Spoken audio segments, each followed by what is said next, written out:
say I sign a client, we file the case online, Mm-hmm. and now we're working on it. What are the first few things that the client can expect from us?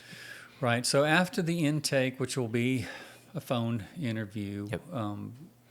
you probably won't hear from us because when we put the case online, it doesn't do anything. It just tells us, we get the confirmation so we can prove to Social Security, yeah, we did put it online.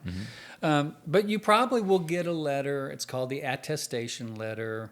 It's like several pages, but you only have to sign one of them. And the attestation is basically, yes, I want to apply for disability. I noticed that Disability Consulting made my application for me. Yes, we're in the process. We have launched. So you attest to that. Just means, yeah, I agree with that. I think some of them have, I've appointed, Disability Consulting. It might have our rep's name. We've got 4 reps in our firm that handle these cases. Me and 3 others. And it might have my name. Carl, I see that Carl, you've appointed Carl Groves to be your representative, and you attest to that. Yeah, you initial it or sign your name. That's it. But you got to send that back to Social Security because that's what officially launches your case. Yeah, we've got it online, but when you attest it, now the case launches. What happens after that, from our standpoint, is we've assigned you a rep and a case manager. And in disability consulting, you will always have a rep and a case manager. Now, the rep will stay the same from the very first time that, we make application for you. The rep will always be the same. The case manager might change because we have case manager ones, and they're the ones who handle the initial and reconsideration cases. But when your case moves to a hearing or above, hearing, the appeals council, federal district court, we use case manager. We call them case manager 2s. They're more experienced, and they handle those kinds of cases. But your rep is going to stay the same, and so you'll talk to case managers a lot. They're the ones who'll call you periodically, and the rep is behind the scenes guiding them. I need you to call this Yeah. so I need this kind of information. These are the arguments that I need to make, but I can't make them unless we get this. And the rep will tell the case manager, you get this. Your case manager is probably the engine, especially early on, initial and reconsideration, is in disability consulting, they're the engine that that moves the train, because they do so much. They are the front line with you, even though we do have our client services people, or receptionists. We have several of those. But the case managers are the ones who will call you periodically to, encourage you. Hey, they're the ones who contact the lower levels and try to get your case moving, keep the case moving. And then when we get to the hearing level, the case manager 2s, they're the ones who will request medical records. We pay for your medical records at that level because we're responsible for building your case at that level. The lower levels, the state will usually buy the records and populate your case record. But the case manager 2s, the CM2s, in disability consulting, they're handling hearing and above levels. They'll do the same thing, though. They'll be contacting you. And your case gets, it gets, I guess the word is denser. I mean, early on, we're basically just trying to push Social Security, make a decision. Just this is the law that we believe applies to this case. These are the medical records that we see in his case file. This is why the case should be approved. Lower levels, we're doing a lot of that. We're doing a lot of pushing. But as the case progresses through the system, you get denied at initial. Well, we appeal that. You don't have to handle that. We handle that. Our case managers do that. If you get appealed or you get denied at the reconsideration level, we appeal that. Our case managers handle that. Now you're at the hearing level. Our case managers are going to handle, making sure that all the medical records you told Social Security you have, and yet for some reason they didn't get them. We'll clean up that mess. New medical records, we order those and pay for those, and we submit them to Social Security. But the case gets more dense. It just as you're progressing towards a hearing, you're gonna hear from your case manager a lot more. And the rep the whole time is like, I need these records. This is our theory of the case. This is the law we believe applies here.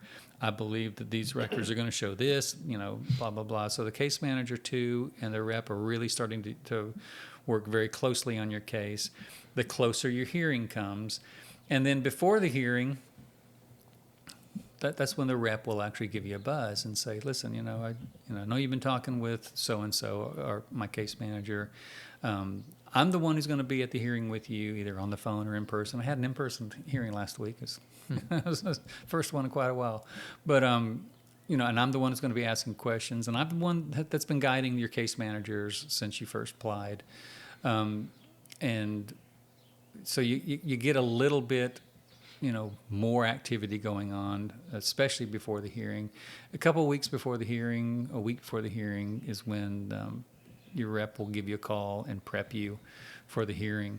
I like prepping my clients to let them know not only what the hearing's like, and I literally will walk through the whole mechanics of it. You're going to get a phone call.